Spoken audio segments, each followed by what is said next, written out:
How's it going, skiers and riders? I'm John, and this is your Super Bowl Sunday, February 3rd, Wachusett Mountain Snow Report. It is looking like a beautiful day here on the mountain, and with temps in the high 30s under partly sunny skies, it is sure to be the perfect end to your weekend. With the groomers taking to the mountain last night, the trails are all set for you to get your turns in. We'll have 26 open trails with our 8 lifts spinning. It's a big day here at the mountain. We'll have the LL Bean Bootmobile on site with plenty of prizes for you to win.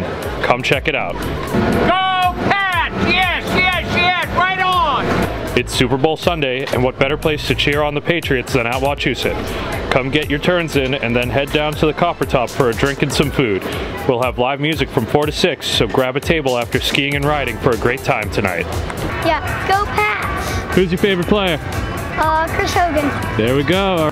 That's all I have for today. Be sure to check out social media for any updates to the mountain you might need to know about. Have a good Sunday, and go Pats! And I'll see you on the slopes.